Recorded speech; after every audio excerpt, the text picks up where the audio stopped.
Hey, Chris. Hey Joe, how you doing? I'm wonderful. How are you today? Yeah, really good. Thanks for having me. Nice to meet you. Where exactly are you located on the planet? Just outside London, England. Okay. I just referenced London today. I came in from the rain, and I've only been there once. And someone said, "Man, you look soaked." And I said, "It feels like a London rain out there." Oh, we have had another rubbish summer. It's just chucking it down here. Oh no, it's just rain and And non-stop. We've had 2 weeks of sun since March. oh, I got you. Okay, okay. Yeah, Wow, that's wild. we're How just used to it. I mean, that's the thing. It's like I think about that in America with Seattle. Like I couldn't go that long without having the sun. Yeah, that's why we all just travel into Europe or a long haul into America, Central America for holidays. Okay, there you go. It's At just least, dreadful. yeah, I can only imagine. Well, hey man, it's great to meet you. And speaking of dreadful, perhaps I want to begin our conversation with we all went through quite a thing with COVID for the last 3 years, and I'm curious, how did you survive it, and how has it changed the way that you do things now? I think everyone, like you said, the right word is survived. Everyone tried to find something that gave them purpose. Especially here in England, we had a lot, four lockdowns, I think, separately, and everyone tried to find their own thing. So we had people took up exercise. There was running for charity. There was baking banana bread. I think at least a third of the UK took up yoga. Yeah. A few people did their gardens. It was a great summer. The first with me, it's finding that balance between obviously you fear your business is going to go bust straight away because the world is shutting down. So then it's kind of taking each day at a time and preparing for the worst and hoping for the best, and then trying to keep your mental and physical health as good as possible. And being locked down with a at the time 15-year-old son, my wife, animals, you've got to find a whole new routine. How did you find it? I have two teenagers and we drove a lot. Kansas City's kind of a big, sprawling metropolis. Lived next to a nature sanctuary. Did a lot of interviews with jazz musicians, like more than I ever did before. And I did a Incredible. lot of them because I used to just do them, during the day when the kids weren't around, and they listened to the interviews, and the musicians overwhelmingly were positive. So it was actually really good. Amazing. Yeah. So without even realizing it, just kind of as things took off, it was good. And they're all over in these different parts of the world. So the kids could kind of imagine where they're at. They would talk to them. So it was, it was all there was a monopoly on everything. There was the only choice that you had was you sink or swim. How did your kids find the social side being locked down? Obviously, my son was 15, 16 at the time, and it really did affect that whole generation, we think, being locked Yeah. away and not going to school. It certainly did. My son Miles he's 18 now, but when this Same as mine. started, yeah, when it started, someone told me, a friend of mine that lives up north said, we just got a memo today, and this was in January of 2020, that if schools, close down, they have procedures. And I was in such shock, I blotted it out. My son's on the autism spectrum, and he loves two things more than anything: Major League Baseball and school. And I was like, there's no way, because it was going to be March, spring training, everything was, we just moved into a new house. So when that whole thing happened, it was like, oh man. So it was just about pivoting and figuring it out. I went to the baseball when they came over to London last month and the Cubs were Oh, playing. cool. And that was the Cubs, right? It was, yeah. What did you think? Did you like it? So I'm a big American sports fan, so NFL is my thing. I went to the Yeah. Super Bowl 2 years ago. Um, but my dad and my brother love baseball. So it Yeah. was a present for them. They're big Giants fans. Yeah. I'm a 49ers fan. It's one of those things you just get passed down from generation. You have to support that team, your team. And so they love it. It's such good. It's so much better in the flesh than on TV. Yeah, it certainly is. I actually took my son up to the training camp. There's a town here north of us, St. Joseph, where the Chiefs play. And I got to see, Mahomes and the crew. And it's always nice because there's no fees. You just have to pay $5 for parking, and you just get to go up and you get to see them raw, just doing their thing. So it's fun. Nice to sport in Kansas City at the moment. What's that? Nice for sport at the moment. Nice having a franchise like the Kansas City Chiefs doing what they're doing. Well, and the Royals are tanking real bad this year, and the soccer team's not doing so hot. Seems to be when one's hot, the other one's cold. So it is good. But I will tell you this. I survived probably 30 to 40 years of watching my dad just bemoan when the Chiefs came on. He used to always say, you know what? If you watch these guys play, you're getting married to misery because this is the most miserable thing in the world because they lost all the time. It literally wasn't until Mahomes came, and I went to the NFL draft this year, which was pretty impressive. And that right there will open up every door for any team, for any city instantly, like Mahomes did for us. Like we were in the dark ages and he came in and we got light now. Yeah, we had my brother and I, big NFL fans. We had tickets for the NFL draft in Vegas a couple of years ago. Then Yeah, obviously lockdown happened, so we're still aiming to come over and do it because it's such a spectacle. UK and Britain just don't do it. We're far too reserved to do anything right. as loud as wild as that. What's weird is I've lived in Kansas City my whole life, and I used to live downtown in my 20s, and it was just relatively sedate. Just not a lot was going on. We've really built it up. We've got world championships. We got things going on. So I just went down to see what was going on. My wife and I were going to go down, and they had this big NFL pavilion, and it was up at Liberty Memorial by our Union Station, just the pageantry. So I thought we'll just go up and see what's going on. Well, we just start getting shuttled into all these people, and we're all of a sudden in front of the stage dancing, shooting shirts out of cannons. I mean, the whole thing was going on. It was really impressive. I couldn't believe I was in Kansas City. I was like, this is major. Yeah, we watched on the TV, and the crowd size was just nuts. Oh, it was crazy. And then we're getting the World Cup. I don't know how we pulled Yeah, that off. yeah. Like, We're planning a road trip, myself and some friends, to do the World Cup, a few of the games across America. oh man, when you get to Kansas City, if you need any places that you need to pop into, I'd be more than happy to give you some places to get into. Yeah, because Kansas City are in Germany this year for NFL, I believe. So I'm trying to go to that in Okay. October, November time. Yeah, it's on my Okay. birthday. So So that's the thing I've tried to figure out is the whole game plan like we do with the Canadians, with the Blue Jays and all of that. Are we wanting to kind of pull London in to have a major league team and eventually an NFL? Like what, or is it just purely exhibition? I think the Jaguars are the one that is definitely being lined up. He owns a UK soccer team. They're on the East Coast, so it's travelable just about. They haven't got the hugest fan base until they got Trevor Lawrence. You know, they were tanking for a long time and piecing it Yeah. together. And I think if anyone's going to get close, because it sells out instantly, you cannot get a ticket within 10 minutes of going on sale. Oh, Germany, UK, you could put a whole season on there and you would get more fans than Jacksonville 5 times over. It's Wembley's 88,000 seats. Every yeah. ticket's gone. Wow. That's crazy. I still think about Wembley with Freddie and Live Aid and all of that. I just can't. Yeah. And I got married in 2019 and didn't realize that it was on July 13th. So I was kind of looking through the days. That was the day that that concert happened was on Was it July really? 13th. Yeah. It's so So iconic, that yeah. footage of Freddie doing Wembley, just controlling, had palm of his hand at the whole crowd. I mean, just a master at what he does. It was so cool. Yeah. So many Oh, people. we saw Queen live, obviously without Freddie Mercury, the last year. Obviously, they've got Adam Lambert now doing the thing, and Yeah. he's got a great voice, and Brian May's still great, and the pageantry and it's great, but it's just not the same. It's like Yeah. going to see Guns N' Roses, I guess, with Axl Rose or Slash. It's Yeah. just, Yeah.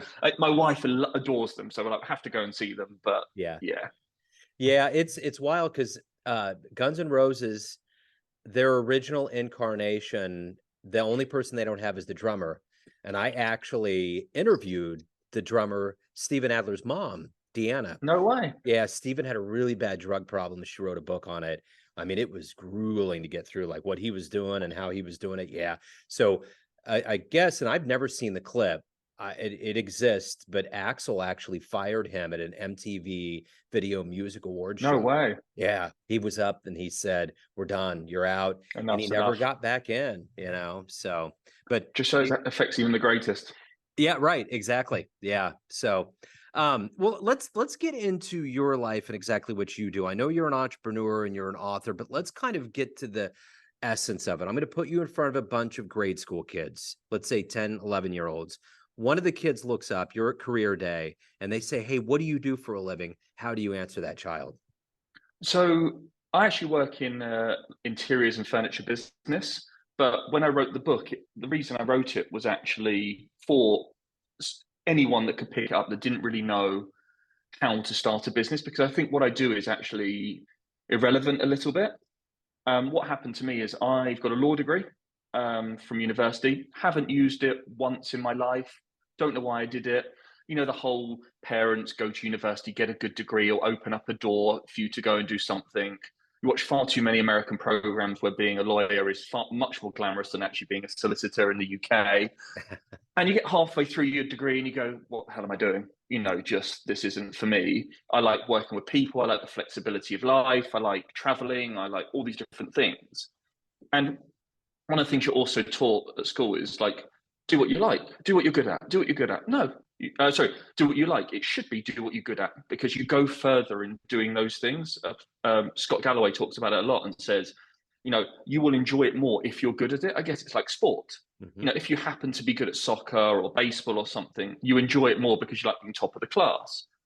You know, once I'd finished my degree, I was like, well, I don't want to be a solicitor. I couldn't wait to finish it. So I was like, I like interacting with people. I like, you know, meeting and talking to as many people as possible. So I worked in a sales role, fundamentally a non-specific sales role for 11 years, worked my way up in the company, decided I'm going to set up a business with a really good friend of mine that's in the industry. Best thing happens, I get put on gardening leave for 6 months. You get salary while you get a chance to set it up. How the dream should be, really. And then about 3 months into garden leave, my business partner got a bit wobbly, is the right way, polite way of putting it. But you still have faith, because truthfully, I never believed I could do it on my own. 5 weeks out, fails, just completely gone. And we set up nothing.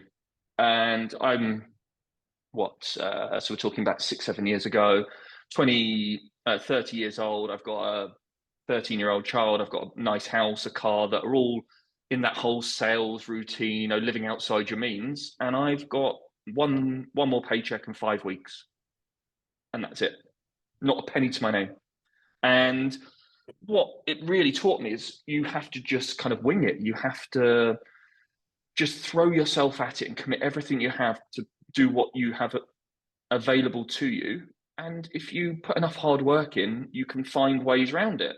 And the book spawned from that. I started kind of journaling, keeping notes. I hate the word journaling, but keeping notes on, you know, the stages of the business, things, problems I had, just a way of dealing with the mental capacity. And then lockdown hit.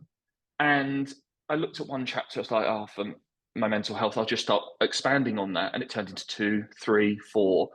And what I realized is whenever the internet is full of extremes. So if you want to get fit, it's a person that's 6'2", 5% body fat. If you want to set up a business, unless you're doing Facebook or Google or, you know, one of these companies, you don't really get a look in. So a lot of people have the fear that just that little something for themselves, they're just not the right person for it. You know, only the most exceptional people ever, you know, go on to be millionaires or go on and have their own companies. You know, unless you're playing national level sport at 11 or a chess champion at 8, you're obviously just part of the masses that are born to work for someone. And I learned that the hard way. I went to set up a business, thought, I'm average. Everything about me is average. Average height, build, education, you know, background. I can't set up a business on my own. And so I started looking on the internet. And like I said, you find out how, go and get funding, go and, you know, hire 20 people in your first month and grow it exponentially. I was like, I don't want any of these things. I just want a little something that's my own. Yeah. And so I started writing about it. And actually, the fear holds a lot of people back because they think it's bigger than what it actually is. And that's how the book came about. And then how it's been really well received because of that reason. Yeah. Like, it's an idiot's guide. It's in my words. There's no technical knowledge in there as such, no clever, you know, systems. I'm not selling a system on how to do it. It's, here's mistakes I made. I was an idiot in certain parts. I did some things well. I completely panicked here, had a meltdown here, and had a good point here. You know, like normal people have. You must Yeah. have that when you first went to start doing the podcasting. Yeah. Who's your first person? First person. I should know this. It was a trumpet player, I believe. Herman Mahari is a Kansas City trumpet player. Yeah. So So when you went to approach him for the first time, the first person, you must have thought, God, they don't want to talk to me, or this is going to be tough. What do I ask them? yeah, yeah, But actually, once you just take the first step, write to someone, call them up, and they go, "Yeah, I'll be on your show." You're like, yeah, "Oh, that wasn't as difficult as I thought." Then it's yeah. the questions. Uh-huh. Yeah. Well, I remember more specifically when I started, my whole journalistic beginning was at a college newspaper, and I had no idea what I was doing. I was a bad writer. I mean, the editor ended up using all of my stats out of my story and rewriting everything. So it was bad. But, I had to begin somewhere. And you're right. If you don't just start somewhere, I was talking to a guy the other day, he called me up wanting to sell me some line of credit. And I'm like, look, dude, I am not the guy. I'm just an independent podcaster. I got like a little thing. I have a day job. I'm not the guy. So I brought up podcasting. He just started getting into it. And he was like, well, I got to get this studio and get this microphone and all this. I said, stop, stop, stop, stop. Don't. Just, you can do it on your computer. You don't need all these things. You don't need to get thousands of dollars of equipment. You need to start somewhere and just get it out there, then work your way up. But that's just where I come from. But I could just tell he needed someone to say, do it. Stop saying I'm going to get a Bose system or I'm going to get a Lexus. Just get a broken down Honda and get to work, man. That's it. That's it. It's the basics right. And Yeah. before you know it, the small things turn into bigger things. And when you look back, you think those steps were so increment, they don't even count anymore. Like you're way past that stage. And lockdown, I think the book came out at a good time, so just after lockdown, by sheer chance, because, like I said, everyone in lockdown wanted to turn their hobby into something more, whether it was yoga, banana bread, gym, etc. And there's a difference between a hobby and a job. A hobby you can start and stop when you want. It's something you actually love. Think of the sports stories we talked about. As soon as you become a professional athlete, it takes the fun out of it. You are competing against other one. You collect a salary for that. You turn up every day, sickness and health, injury, because that's paying your pension, the next 20 years of your life. It takes the fun out of it. And a lot of people have taken their hobbies and done amazing things, niche things you never thought would be available to the real world with the internet. And like you said, all you need is a microphone and a car, and away you go.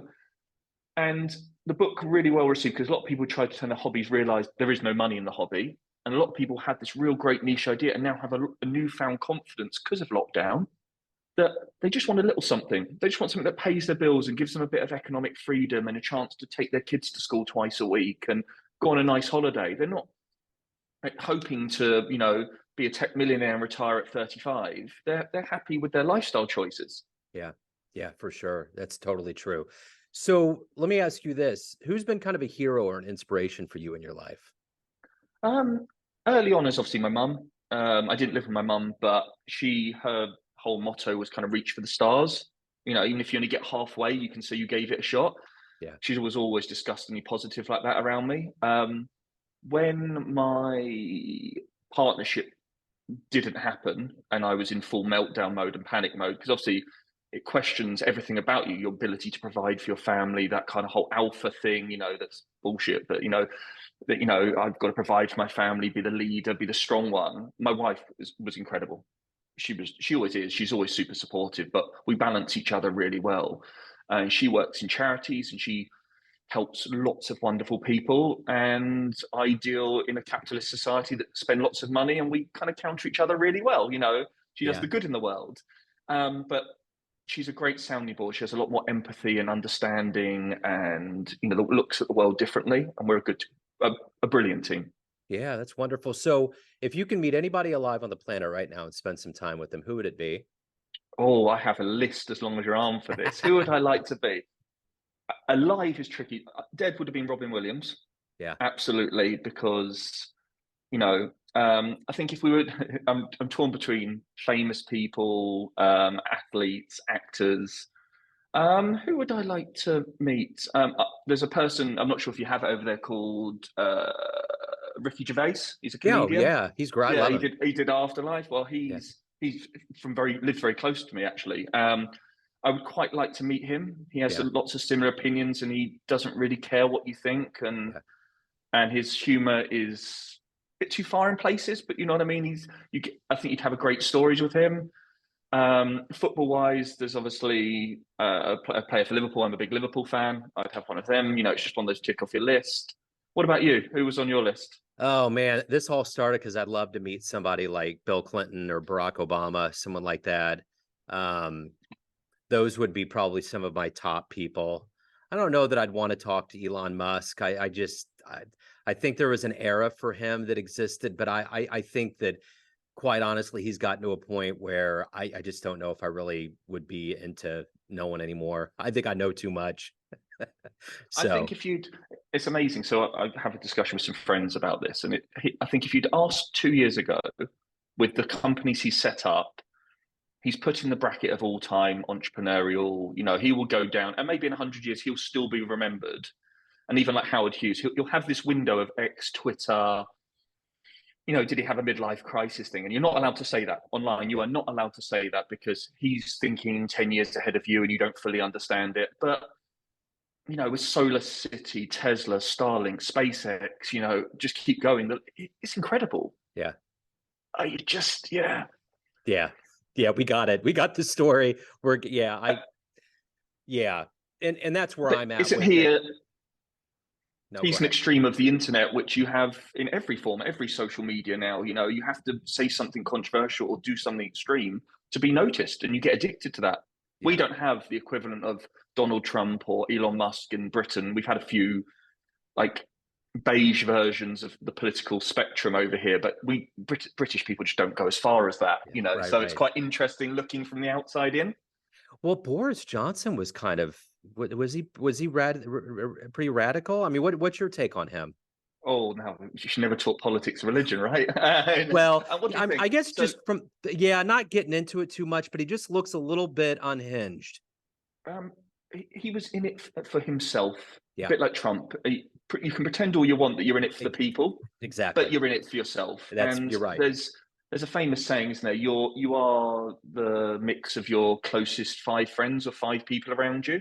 Yeah, And if you look at the five politicians he kept closest to him, it tells you everything you needed to know. And speaking from someone that works in industries that revolve around capitalism and making profits and successful businesses, he has pushed it so far that you really weigh up your moral versus kind of business sides. He's really pushed it, which is a every shame. yeah, every time I talk to people from the UK, you all have such a astute awareness about you. You always are progressive. I don't know how he would have gotten in. Like I know how Trump got in here. I know what he's doing. He is a master manipulator, and he did things to rook people in that don't pay attention, that are not like they're he just knows what he's doing, but both of them seem like the same thing. I could just imagine in some fantasy land walking down the street and I'm like, oh, there's a kid's birthday party. And there's a big, huge like bounce house. And those two are just jumping like maniacs and their hair's flying everywhere. And I could just see it. Yeah, and the thing is, nothing sticks to them. They're like Teflon. It's I amazing. know, I know, I Boris know. Johnson is the Diet Coke version of Trump. Maybe not as extreme, but actually had more lives than a cat. And it was all, how Trump has built out a racist undertone and managed to bring out people to say stuff out, the quiet stuff out loud. We had Brexit over here, and we're very patriotic. We're an island, and we've, for all our faults, conquered the world, and this is who we are. And he played on that. We're leaving Europe, and Hmm. puts up our borders. These are our walls. We're going to negotiate our own terms. When actually we need immigration, we need the jobs, we need, you know, imports from Europe, and that's who society is anymore. You're not a single island society. Yeah. And he played on that. He really did play on it, and he got into power. And unlike you, we have three main parties here, but the Labour Party couldn't tie their own shoelaces. They would have won by miles if they just got themselves sorted. And then the Lib Dems don't really exist anymore. They don't Yeah. have a presence enough, and so they can do what they want. Yeah. That's it. That's how it works. I feel the same thing. So let's get back on track here with you. And I Sorry, want to know. sorry. No, no, no, no, no. I threw that volley out there, and you That just had to hit grenade. it. So, what is the motivator for you? What gets you up every day? What gets you moving and doing what you want to do? So if you'd asked me 10 years ago, it was all material things. It's status, it's money, it's perception of others, it's, you know, the business class flights, the nice cars, all the things that mean absolutely nothing. And then as you get older, all I'm looking for is financial freedom, spend time with my family, the ability to retire, maybe not work till you're 70, go on nice holidays, spend time with my friends, experiences, not items you purchase, all the things that are unquantifiable and they still cost money, that time. And actually working in an environment with people I love. So when I set up my business, I hired a lot of people I'd worked with before. And we all kind of came together when we were forming the company at different stages. And part of our ethos was to do the things that the opposite of what we did at our last company. It was so important to us, trust, respect. You could work from home. I like working from the office a certain amount of time, but if you trust them, you pay them well, you have good holidays, you get to spend time with your family, you do get that added extra from everyone you work with, pay them respect, little things that sound stupid. And recruitment is such a tough thing when you're growing a business. There's the whole myth that in the first 5 hires, if you get one wrong, your business is going to go bust. That's one of the things I looked up when I was trying to set up my business, creating absolute fear in me as well that I'm going to fail. There's all these kind of stereotypes when if you work hard, you're consistent, and you can offer a service that people need within reason, you will always do well. Yeah. And I believe that. So of all the things you've done in your life, what are you the proudest of? Obviously, being a father, getting married with the ones by far. He's just turned 18, like I told you. He's pretty well rounded.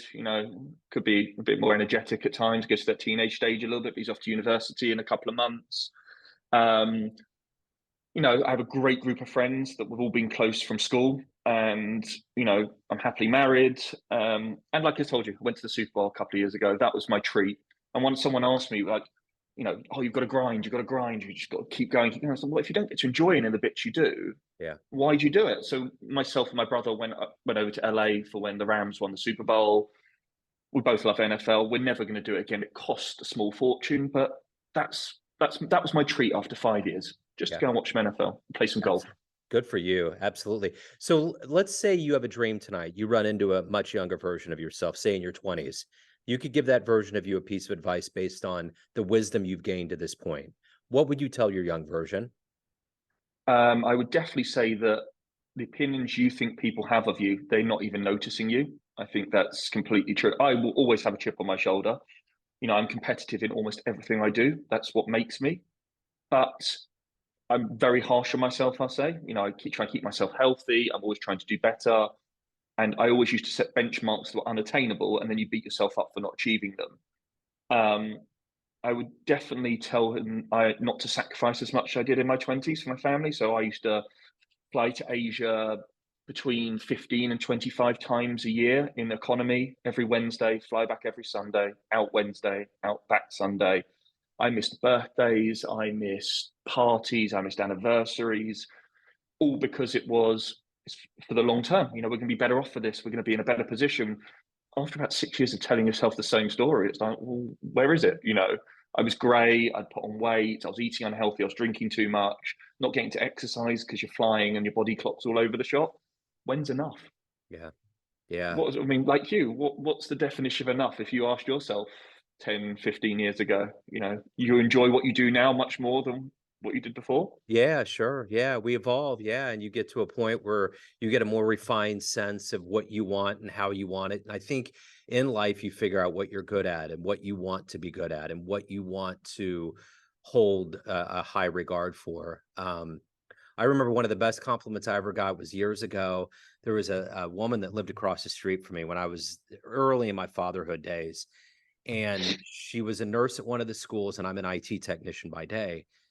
And she said, "Man, I always thought you were a stay-at-home dad because I was always outside with the kids." And I'm like, "That's there you go. That's good." So that's always been a priority for me. Yeah, So yeah, me too. My wife always says like you sacrificed everything, but I never missed a kid's birthday. My son's birthday. That was just I never missed sports day. Love yeah, sports day.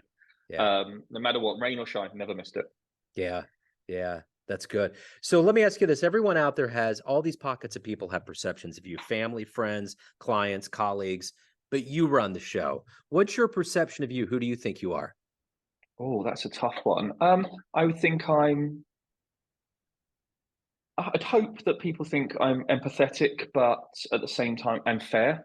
I always try. I always feel like I give more time, as much time as possible to people. I don't expect it in return. I would all, and I find people genuinely interesting. I think that's partly why I love what I do. Yeah. I love knowing what makes people tick. I deal with everyone from professional sports people to sheikhs of Middle Eastern countries to everyone in between, and they've all got a different story and why they're doing what they're doing. And I love that. I find it interesting, the psyche behind what makes people tick. And I think that comes off on people. So when I am talking to people, I do genuinely find them interesting, like their background or like we're doing here, the stories you've told me. I'm genuinely curious and amazed at some of the stories you've told me. And I think that gives you a thirst for life because Yeah. I get up in the morning, and I look forward to speaking to people. I don't dread going to work. When a person, I've dealt with hundreds of complaints in my life. Again, I love speaking to them. Yeah. Absolutely call me. I deal with every complaint up until recently, because I love people. Yeah.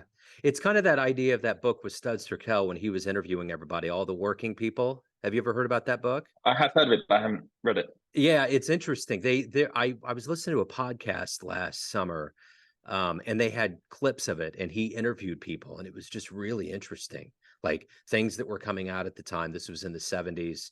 But yeah, it's fascinating. And I think that's the beauty of no matter what happens in our life, the one thing that will always keep us interested is the human story, what we have to say, how we have to say it, and who we are, because all of our backstories are pretty magnanimous, no matter how much we might be close to it or not. It's pretty crazy.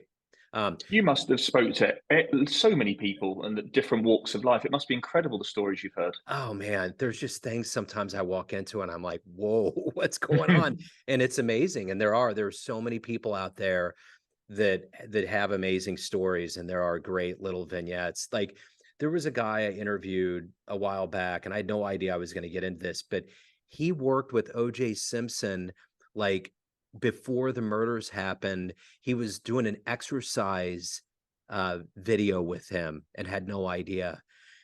And then it happened, and then it was like, oh my God. And I didn't really want to get into it that much, but like things like that will happen. I'm like, wait, hold on a second. You mean I'd have had to bite my lip. I wanted to ask. It's like just too much there. It's too juicy.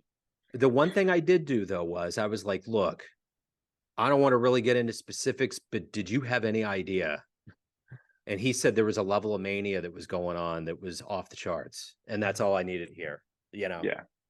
that's God. it, you know. I wish I So had stories that interesting. That's just, that's a real it's crazy. open Get up your a can of worms. Yeah, exactly. So speaking of a can of worms, let me ask you this as a sports fan. If you could witness any sporting event with your very own eyes in person, what event would you like to have witnessed? Oh, I think Rumble in the Jungle would have been incredible back in the day, just Yeah, because before my time, you hear about it, and I would love to have seen the atmosphere that was there. Um, Liverpool winning the Champions League against yeah, AC Milan. I watched it on TV. I was too young. I was last time they won the Champions League. I was in New York for an anti-Joshua boxing fight, which he lost. yeah. So it was a great day. I got to go to Madison Square Garden and watch Liverpool win the Champions League in a pub in New York. Um, yeah, I think they are two right up there. That would just be incredible. So speaking of Liverpool, I about 2 weeks ago I got to interview a couple of band members in a band called Rain, and they're a Beatles cover band, and they did a whole show from like all of the beginning to all of the end and did all the costumes. It was mind blowing. And I just kept sitting there thinking this band from Liverpool, just totally took over the world. And I don't know that anybody's going to get any bigger than them, but they will always live on. And they were great guys. And there was just so much good that goes into that. And I just always think about it all began in Liverpool. So I drive around London a lot for work, and there's Abbey Road Studios, which is obviously famous for recording for the Beatles, and there's the Zebra Crossing. Yeah. And it's a pain in my ass because people just taking photos constantly Oh on my the actual zebra crossing. It causes such a traffic jam. Every tourist in the world taking photos on it. And it's like, oh, come on, they've just ruined St John's Wood for me, London. Yeah. And it just won't stop. It's always going to be constant. 50, 60 years on or whatever it is, and they're still having an influence on modern day artists. It's incredible. Yeah. I mean, all the people. Everyone cites them. Yeah, right. And and everybody coming into this concert was of the generation. They all had the shirts. They all had the whole thing. It was like I was watching like a modern Taylor Swift, but it was like for a different era. It was like it was modern to them. They were crystallized in this like serum of like the past now, and it's crazy. But this band did really good. They really paid heed to them well, and it just still is mind-blowing to me that they will always be relevant. They will never ever lose that sparkle that they've gave the world. I think there's very few artists you can say that about. Yeah, And I think they're one of them. Like if you go to Liverpool, Liverpool is quite tribal as a city anyway. yeah, Sports, the Beatles, etc. And it's incredible still. yeah. You know, That's the wild. references. That's wild. So Chris, if anyone wants to learn more about you, get in touch with you, anything pertaining to your world, where can they go? I'm on Twitter. I am Chris Dale, and obviously my book you can find on Amazon. It's called Even You Can Start a Business. It was fortunate to hit the Amazon bestseller list, and it's ticking along now. I only started marketing it the day before it actually went on sale. That's how backward I was. But yeah, anyone wants to reach out, it's quite. Twitter's a great environment in certain aspects, in that you can message anyone, chat. There's been a small community that's formed. People asking me questions. Like I said, I'm not an expert on everything. I just give fair and honest conversation. You know how it is. It's great to open up a forum with other people you don't know from different walks of life. Yeah. And like I said, it's really good fun. You get the odd troll, as you always do with Twitter, but hey ho. Yeah, right. That's how it Sorry, works. X, not Twitter. Yeah, X. right. That's right. It's X. Yeah. So someone put up a video that they're doing it Morse code. It's like the X is flat and the safety guys can't get up on the roof. It's like, dude, like I would never trust Elon with something like that. Like if they can't get up there and we're talking about it, something's going on. So the everything app that they want you to do your banking through their app, that they haven't paid their rent. Okay, I'm going to trust you with my money. Uh-huh. Yeah. Yeah, there's so many things that are so crazy. It's like Swiss cheese, that whole theory. It's bad news. So, Chris, this has been great, man. Great to meet you. Thank you for opening up. Best of luck with everything, man. Joe, thanks so much. It's been an honor to be on here. Yes, sir. Thank you. Have a good day. Have a great one.